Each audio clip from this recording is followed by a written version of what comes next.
एक दिन नारद मुनि आकाश मार्ग से नारायण नारायण का जाप करते हुए जा रहे थे। तभी उनके मस्तिष्क में एक अजीब सा प्रश्न आया तथा वे ब्रह्मा लोक पहुँचे। ब्रह्मा लोक पहुंचकर उन्होंने अपने पूज्य पिता ब्रह्मा जी को दंडवत प्रणाम किया।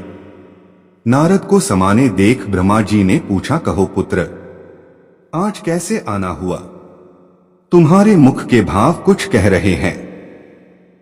कोई विशेष प्रयोजन अथवा कोई समस्या? नारद जी ने उत्तर देते हुए कहा, पिताश्री, ऐसा कोई विशेष प्रयोजन तो नहीं है, परंतु एक प्रश्न मन में खटक रहा है। आपसे इसका उत्तर जानने के लिए उपस्थित हुआ हूं। तो फिर विलंब कैसा? मन की शंकाओं का समाधान शीघ्रता से कर लेना ही ठीक रहता है। इसलिए निःसंकोच अपना प्रश्न पूछो। ब्रह्मा जी ने कहा, पिताश्री, आप सारे सृष्टि के परमपिता है। देवता और दानव आपकी ही संतान हैं। भक्ति और ज्ञान में देवता श्रेष्ठ हैं, तो शक्ति तथा तपाचरण में दानव श्रेष्ठ हैं। परंतु मैं इसी प्रश्न में उलझा हुआ हूं कि इन दोनों में कौन अधिक श्रेष्ठ है। और आपने देवों को स्वर्ग और दानवों को पाताल लोक में जगह दी, ऐसा क्यों? इन्हीं प्रश्नों का उत्तर जानने के लिए मैं आपकी शरण में आया हूं। नारद ने ब्रह्मा जी से अपना प्रश्न बताते हुए कहा। नारद का प्रश्न सुन ब्रह्मदेव बोले, नारद, इस प्रश्न का उत्तर देना तो कठिन है और इसका उत्तर मैं नहीं दे पाऊंगा, क्योंकि देव और दानव दोनों ही मेरे पुत्र हैं एवं अपने ही दो पुत्रों की तुलना अपने ही मुख से करना उचित नहीं होगा।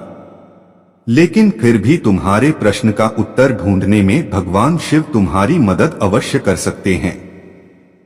ब्रह्मदेव से आज्ञा लेकर नारद मुनि महादेव शिव के पास गए तथा उनके सामने अपनी समस्या रखी। महादेव शिव नारद मुनि को देख मुस्कुराए तथा उन्हें आदेश दिया कि तुम देव और दानवों के लिए एक भोज का आयोजन करो तथा इस भोज के लिए उन्हें निमंत्रण भेजो।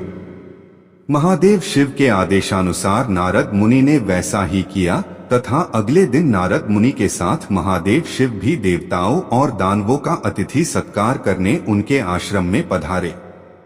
दानव नारद मुनि के आश्रम में भोजन का आनंद लेने के लिए पहले पहुंच गए और उन्होंने पहले पहुंचने के कारण भोजन की पहली शुरुआत खुद से करने के लिए भगवान शिव से आग्रह किया। भोजन की थालियां परोसी गई। दानव भोजन करने के लिए बैठे। वे भोजन शुरू करने ही वाले थे कि भगवान शिव अपने हाथ में कुछ लकड़ियां लेकर उनके समक्ष उपस्थित हुए और उन्होंने कहा, आज के भोजन की एक छोटी सी शर्त है। मैं यहाँ उपस्थित हर एक अतिथि के दोनों हाथों में इस प्रकार से लकड़ी बांधूंगा कि वो कोहनी से मुड़ नहीं पाए और इसी स्थिति में सभी को भोजन करना होगा। कुछ देर बाद सभी असुरों के हाथों में लकड़ियां बंध चुकी थीं। अब असुरों ने खाना शुरू किया, पर ऐसी स्थिति में कोई कैसे खा सकता था। कोई असुर सीधे थाली में मुंह डालकर खाने का प्रयास करने लगा तो कोई भोजन को हवा में उछालकर मुंह में डालने का प्रयत्न करने लगा। दानवों की ऐसी स्थिति देखकर नारद जी अपनी हंसी नहीं रोक पाए। अपने सारे प्रयास विफल होते देख दानव बिना खाए ही उठ गए और क्रोधित होते हुए बोले, हमारी यही दशा ही करनी थी तो हमें भोजन पर बुलाया ही क्यों? कुछ देर पश्चात देव भी यहाँ पहुँचने वाले हैं। ऐसी ही लकड़ियाँ आप उनके हाथों में भी बांधिएगा ताकि हम भी उनकी दुर्दशा का आनंद ले सकें।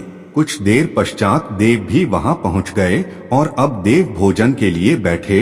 देवों के भोजन मंत्र पढ़ते ही महादेव शिव ने सभी के हाथों में लकड़ियां बांधी और भोजन की शर्त भी रखी।